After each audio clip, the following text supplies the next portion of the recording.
Crystal with Crystal Clear College Planning, and today we are going to be talking about the University of California 2022 admissions data. I've been getting a lot of questions from families trying to understand how can we get into UC schools, and I think the data best explains and reveals the challenges that we face within the sake of admissions. So there are 9 campuses for the UC system. We've got Berkeley, Davis, Irvine, LA, Merced, which is their newest campus, Riverside, and San Diego, Santa Barbara, and Santa Cruz. The San Francisco campus is only for graduate degrees. And we're going to see the data for admissions as well as their expectation for how they look at a student overall. And this is just that visual in regards to where are all of the UC campuses located. The way that the system works is applications open on 8/1, which is the same as the common application, but the earliest that you can actually submit is 10/1. Therefore, we can get in there and we can work on things at the same time that we're doing any schools on the common application. But then there's a shorter window upon which we can submit those, and our final deadline is by 11:30. You do one application for all of the schools in the UC system, and you just check the box and pay accordingly for how many universities it is that you want to apply to. There are 4 personal insight questions, which we kind of look at as some of those short answer prompts. They are test blind, so they are not looking at SAT or ACT. If you do submit them, it will just be used for math and English placement. There are no letters of recommendation. There are no interviews, with the exception of typically some like the performing arts and that sort of a thing. So you'll see UCLA for the performing arts does have a supplemental application. So you just want to be on the lookout for that, depending on the universities in the UC system that you're applying to, what the program is. Freshman admission requirements. So they have this A through G coursework that we're going to take a look at, and they want you to complete 15 of those A through G courses, 11 of them by the end of your junior year. If you are a California resident, you need to have a GPA of a 3.0 or better in those courses. If you're out of state, at least a 3.4. The top 9% of California high school students are going to be offered a spot into at least one UC campus, but that does not mean that you're going to get into the campus of your choice. So I had a star next to Riverside and Merced, and you're going to see based on the acceptance rates, those are what most of people are going to consider backup schools. Like if you don't get into any of the others, you're going to get into Merced, right? Like that's the default school. Riverside as well has a stronger acceptance rate. Therefore, you just have to realize that as California residents, right, they take priority over those that are out of state, but that still doesn't even guarantee them a spot at a UC of their choice. Yet again, no letters of recommendation are required. No transcripts are required. You do a self-reported academic curriculum in the UC application through their A through G coursework. And yet again, they are test blind. Now, the other pieces are there's 13 elements in their review, which we will discuss, but they are all used differently by different campuses based on the kind of profile of students that they are looking for.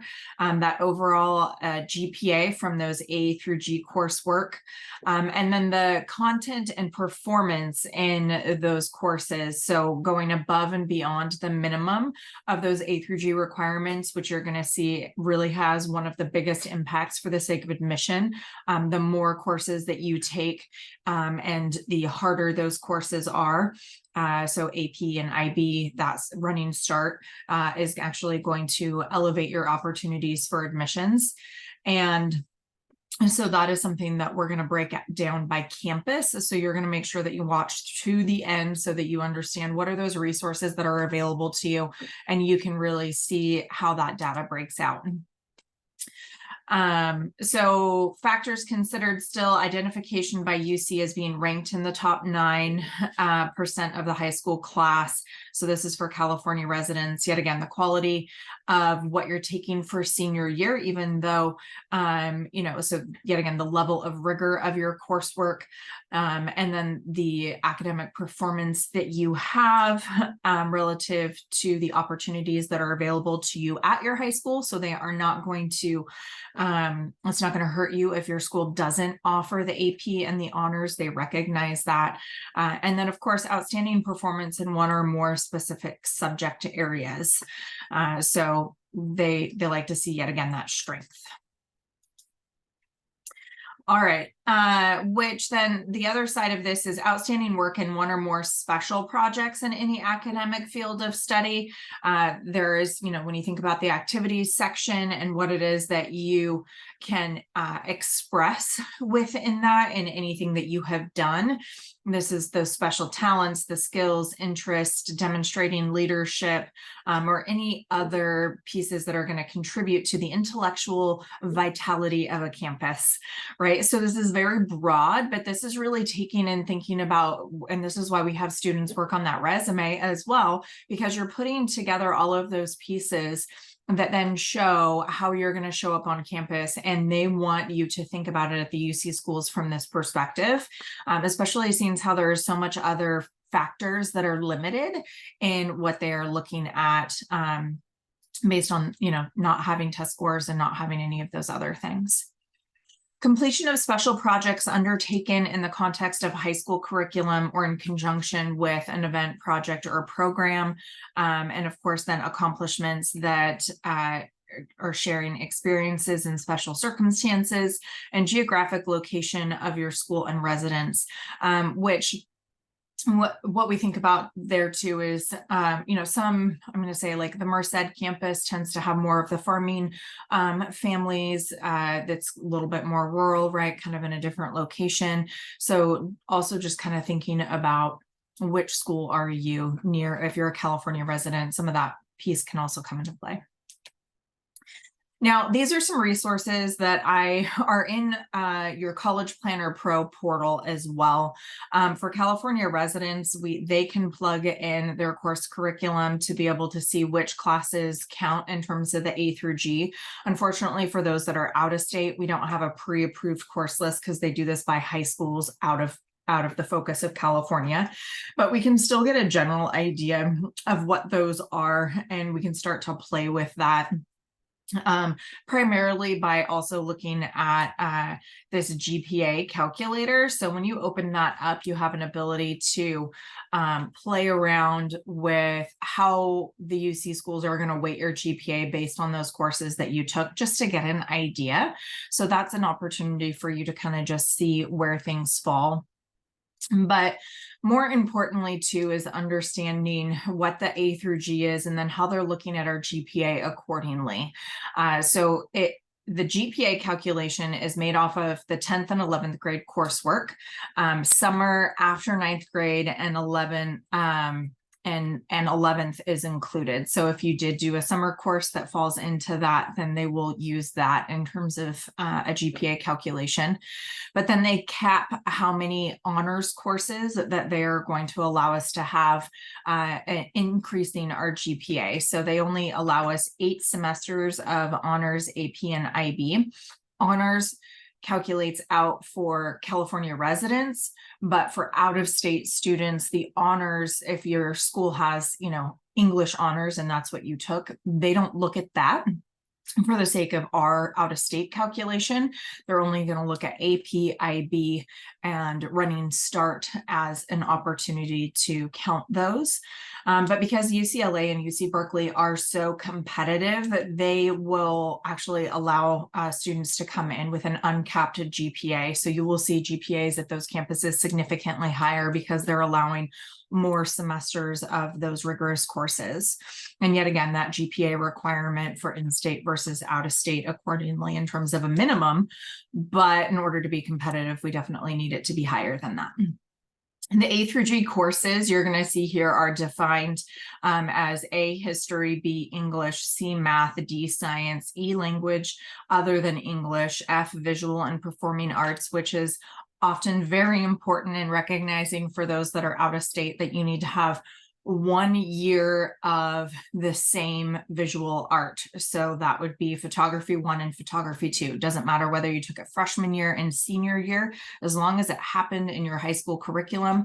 But it can't be photography 1 and ceramics 1. It has to be the same discipline in order to meet their minimum requirement for the visual arts. And then they also have their college prep electives. If it does not fit into one of these categories, it does not get reported. So PE does not get reported, right? Like there are things that they do not care about, but the more that we have in terms of the classes within these categories, the stronger we are in regards to admissions opportunities. Now, this just kind of highlights what we were just talking about for, reminder that we're not going to be getting credit for our own honors courses. But here's the admissions rates for 2022 at the different campuses. You're going to see Berkeley is 11, Davis 37, Irvine 21, UCLA 9, Merced 89, Riverside 69, San Diego 24, Santa Barbara 26, and Santa Cruz 47.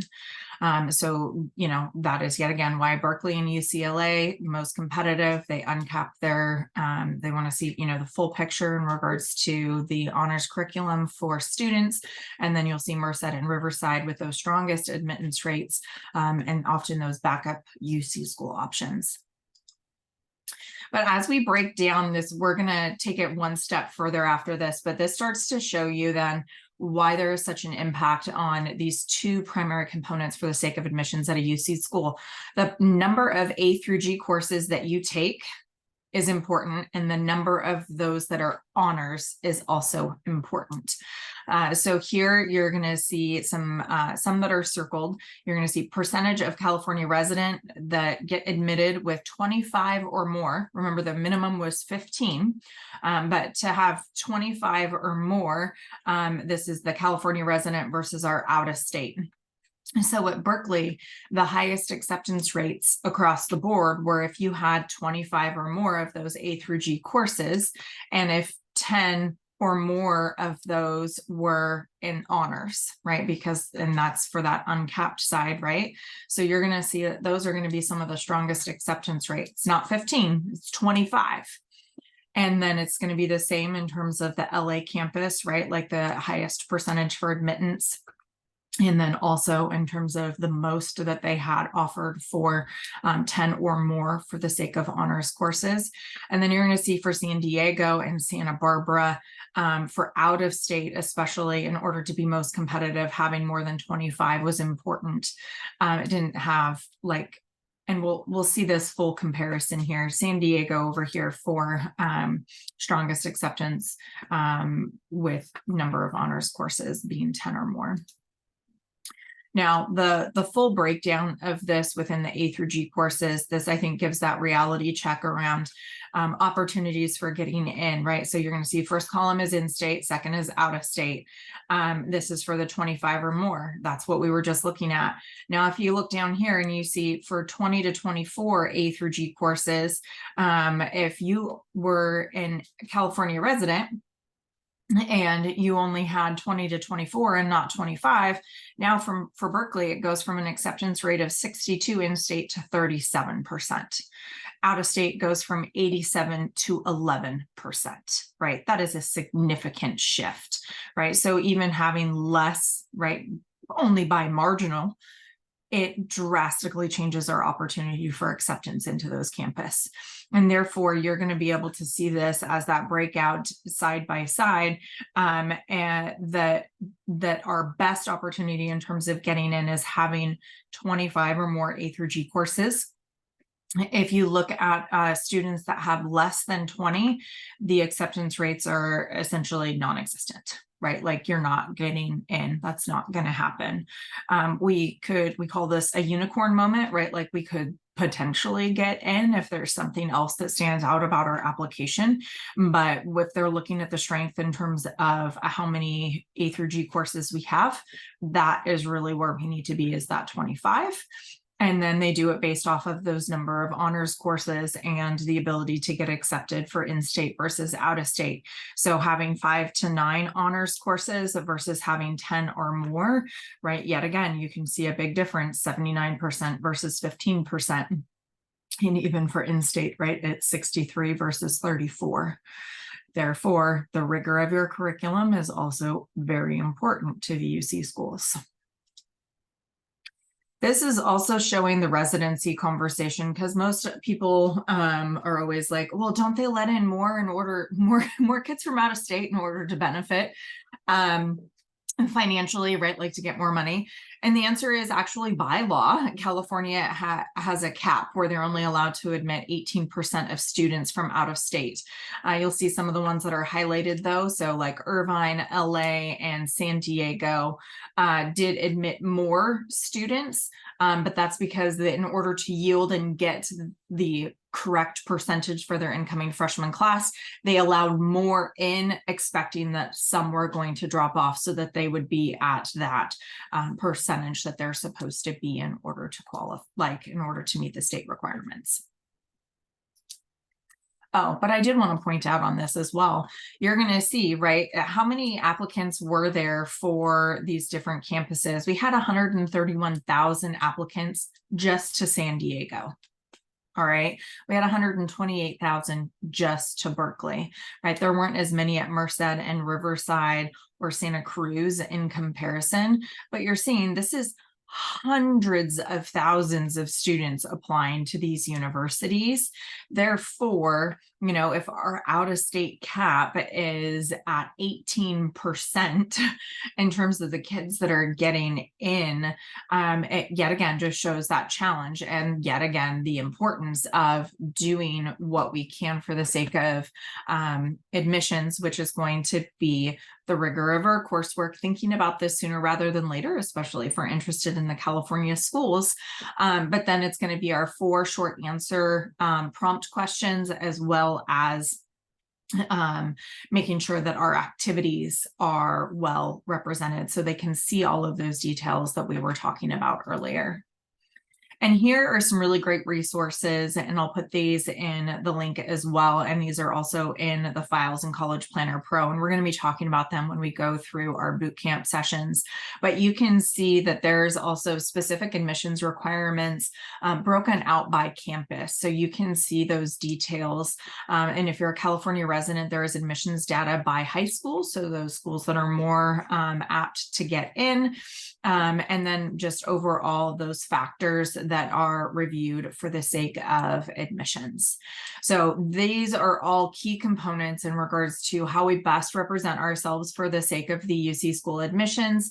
And I want you to keep all of these in mind and use the resources available to you so that you create that best opportunity for yourself. And we will be talking more about applications here very soon.